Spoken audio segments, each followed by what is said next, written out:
Salut la communauté. Alors, dans cette vidéo, je vais parler de quelques déboires, de quelques galères que j'ai eues avec mon ASGI, ma société de gestion et d'intermédiation Africa Bourse. Et l'intérêt ici, c'est de pouvoir, enfin, que ça puisse vous servir de leçon, hein, ou de prendre des dispositions pour demander à vos ASGI comment eux ils se comportent dans ce genre de situation-là, pour que vous n'ayez pas à tomber dans ces mêmes galères comme je. Ça, c'est une première partie pour cette vidéo. En seconde partie, nous allons parler du dividende de Coris Bank. Je sais que c'est un sujet chaud actuellement et je vais donner mon avis et mes perspectives. Alors, donc, revenons à la première partie. Je vais parler des deux déboires que j'ai eu. Le premier concerne un retrait. Alors, moi, je ne garde pas de l'argent sur un compte bancaire ou bien dans mon pays. Ma liquidité, je la garde quand même dans mon compte titre. Dans mon compte titre, il y a de la liquidité enfin, et donc, si j'ai de l'argent à sortir rapidement, soit j'utilise ce qui est sur mon compte mobile money, soit ce qui est sur mon compte, ou si je peux ce qui est sur mon compte mobile money, j'utilise le solde d'espèces. Alors, j'ai eu besoin de toucher à ce solde d'espèces-là et c'est là que tous mes problèmes ont commencé. Alors, mes problèmes ont commencé parce qu'on m'a dit que je ne pouvais pas toucher à ça. Pourquoi? Parce que mon compte est sous nantissement et que je leur devais une mensualité non payée et donc la mensualité de mars justement. Et donc, maintenant, je ne peux plus retirer la liquidité qu'il y a sur mon compte titre. Alors, ça, ce n'est écrit nulle part dans le contrat de nantissement que j'ai signé avec eux ou même dans le contrat de prêt individuel que j'ai signé avec eux. Donc, c'est quelque chose qu'ils ont décidé eux-mêmes et qu'ils ont appliqué. Et évidemment, je peux faire recours, je peux quoi, décider de les poursuivre en justice ou bien ce genre de truc-là. Mais vous voyez, moi, j'ai besoin d'argent là tout de suite. Donc, je trouve que c'est important ici de demander à vos aidés comment ils se comportent quand vous devez une mensualité. Est-ce que tout votre compte est littéralement bloqué? Alors, ça, c'est très, très important. Alors, et peut-être même que je fais mal. Je fais très mal peut-être de conserver de la liquidité dont j'ai besoin sur le court terme sur mon compte titre. Hein. Donc, peut-être que c'est une mauvaise habitude que j'ai prise et que vous ne devriez pas prendre non plus. Alors, donc ça, c'est le premier point, le premier problème. Le second problème, c'est un note de vente. Alors, en réalité, la raison pour laquelle j'ai besoin de cette liquidité-là, je vais dire que je dois partir en voyage très prochainement. On est d'accord? Et donc, j'ai commencé des procédures et ces procédures m'ont pris assez d'argent, on va dire. Et donc, c'est ça qui m'oblige maintenant à vouloir puiser ici et qui a généré le premier problème.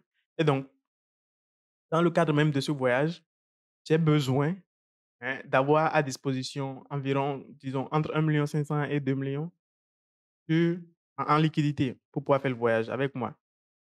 Et donc, je décide de vendre là. Ça, c'est de manière temporaire parce que juste après le voyage, je vais remplacer ça. Alors, donc, je décide de vendre là 200 actions Coris Bank pour avoir de la liquidité et de retour du voyage, je vais remplacer immédiatement. Je vais racheter les actions. Alors, donc, qu'est-ce qui se passe? Mon maïs me dit que, ah non, que je ne peux pas non plus. Et pour quelle raison? Pour la simple raison que le compte est sous nantissement. Alors, donc, je leur pose la question, le compte est sous nantissement ou bien quelques actions du compte sont sous nantissement? Et là, c'est le chef d'agence même qui me dit ça, que non, qu'en réalité, c'est tout le compte qui est sous nantissement. Et que même si j'ai eu à faire des achats ultérieurs, donc après le nantissement, toutes ces actions-là sont encore nanties. Bien sûr, tout ce qu'il dit là, ça n'a aucun sens parce que ce n'est pas écrit dans le contrat et personne au monde n'accepterait ce genre de situation. Je ne peux pas mettre quoi, 5,7 millions en garantie pour un prêt de 2,6 millions. On est d'accord? Ça ne fait aucun sens. Et bien sûr, dans la soirée, même, ils vont m'envoyer un mail pour me dire que oui, finalement, qu'ils pourront exécuter l'ordre de vente. Donc, évidemment, ce qu'ils disaient, ça ne tenait pas la route. Et par le passé, je tiens à préciser que par le passé, j'ai déjà eu à faire ce genre d'opération-là. Une partie du compte était sous nantissement et j'ai quand même fait des opérations. Alors, ce que je dis là, je n'utilise peut-être pas les chiffres. Vous pouvez voir, c'est qu'il y a des N. Des N. 20 N, ça veut dire qu'il y a 20 actions de Filtisac qui sont sous nantissement. Donc là, c'est même nanti. Et là, vous voyez libre, il y a 0 actions de Filtisac qui sont libres, qui ne sont pas nantis. On est d'accord? Ensuite, il y a Forex Bank. 435 actions qui sont nantis et 200 actions qui sont libres. Et donc, ce que moi, j'essaie de vendre actuellement, c'est justement ces 200 actions-là qui sont libres et que j'aurais dû vendre et c'est m'empêche de faire. Donc, voilà le problème que je suis en train de rencontrer. C'est déjà résolu maintenant, comme je vous l'ai dit. On m'a envoyé dans la soirée même un mail pour dire que ce sera pris en compte. Votre demande sera prise en compte. Alors, donc, je trouve que sur ce second point, vous devez pinguer votre SDI et leur demander c'est quoi leur philosophie à, à eux. Donc, est-ce que tout le compte est nanti ou bien le contrat de nantissement est vraiment, comment on dit tout, en fait. C'est juste ce qui est nanti qui est nanti. On est d'accord? Alors, donc, ça, c'est le second problème que j'ai constaté. Sauf qu'il a généré un troisième problème. Et le troisième problème, c'est je n'avais pas anticipé que Coris Bank allait annoncer ses dividendes aussi rapidement. On est d'accord? Et donc, ils ont annoncé les dividendes. J'ai reçu le mail de Richboost et ils comptent payer 525 francs CFA, un rendement de 6,18%. Et le tollé dans le groupe, plein de prévisions que l'action sera en chute libre et qu'on sort.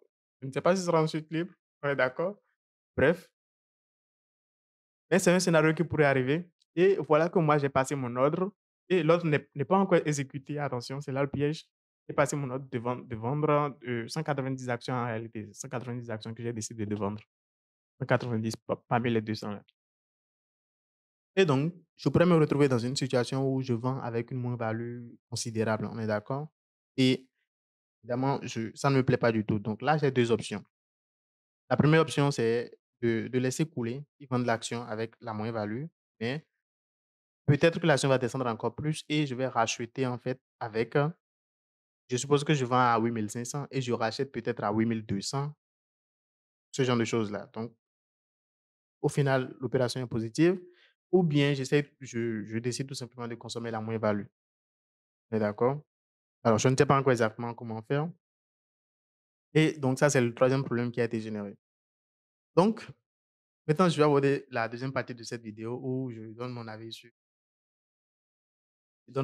sur les avis concernant le dividende de Coris Bank. Alors, Coris Bank décide de distribuer combien? Décide de distribuer 525 francs CFA, un rendement de 6,18% et plein de gens continuent de traiter Coris Bank de pingre.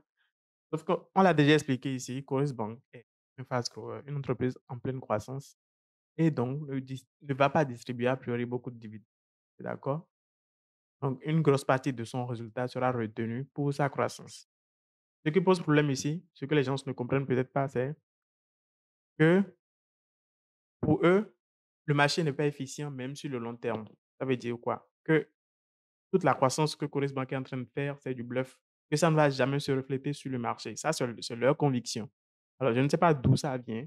Et je ne sais pas quelles preuves ils ont. Quand on sait qu'il y a des Sonatel, des Sociétés Générales, qui ont fait même genre de croissance-là, qui sont devenus des balaises sur le marché et qui sont maintenant, disons, plus ou moins correctement valorisés. Et d'accord? Donc, je ne sais pas quelle conviction ils ont. Je ne sais pas. Dites-moi dans les commentaires, hein. Peut-être que c'est moi qui ne comprends pas le point de vue, on est d'accord? Et le second truc que je vais aborder ici, c'est en réalité, Coris Bank est pingre en dividende parce que c'est un fast grower, je viens de le dire. Mais cette croissance que Coris Bank est en train de faire ne sera pas éternelle, on est d'accord? Il va arriver un moment où la croissance va s'essouffler. Coris Bank va passer du statut de fast grower à slow grower, comme Sonatel, comme Société Générale. Société Générale, ce n'est pas encore totalement un slow grower parce que ça croît quand même, on va dire. Donc, Coris Bank va devenir un slow grower littéralement, on est d'accord? Et à ce moment-là, qu'est-ce qu'ils vont faire? Plusieurs personnes dans le groupe, justement, l'ont déjà compris. Mais ils vont partager justement plus de dividendes. Une plus grosse partie de leurs résultats sera distribuée en dividendes. Et c'est ce que le marché espère. Et c'est là que toute la correction va se réaliser. On est d'accord? Donc, il n'y a aucun problème. Il n'y a même pas sujet de débat, en fait. Sauf si on croit vraiment que sur le long terme, le marché n'est pas efficient et que toute la croissance ne va pas se refléter sur la bourse. Sauf que je viens de vous dire, ça devient un slow grower. Les dividendes vont suivre. Et si les dividendes suivent, là, vous êtes d'accord que quand les dividendes suivent, la croissance aussi suit, non? Ou plutôt, la croissance du cours de l'action en bourse aussi suit. Donc, tous les problèmes sont résolus, on n'a aucun problème. Et peut-être c'est juste une question de malcompréhension ou je ne sais pas quoi. Dites-moi toujours en commentaire, hein, si peut-être c'est moi qui ne comprends pas le point de vue ou je ne sais pas. Alors, donc, voilà ce que je voulais partager avec vous. Et donc, ce que je veux que vous reteniez à la fin de cette vidéo, c'est Dans le cas où une partie de votre portefeuille serait nantie, demandez quelle est la stratégie de la SCI. Est-ce que c'est tout le compte qui est bloqué ou bien ce qui est libre, vraiment sur le compte est libre et vous pouvez en user. Très important parce que en période de besoins financiers, hein, où vous avez besoin vraiment de votre liquide, vous pouvez être bloqué littéralement par votre SCI et c'est pas c'est une bonne situation. Ciao.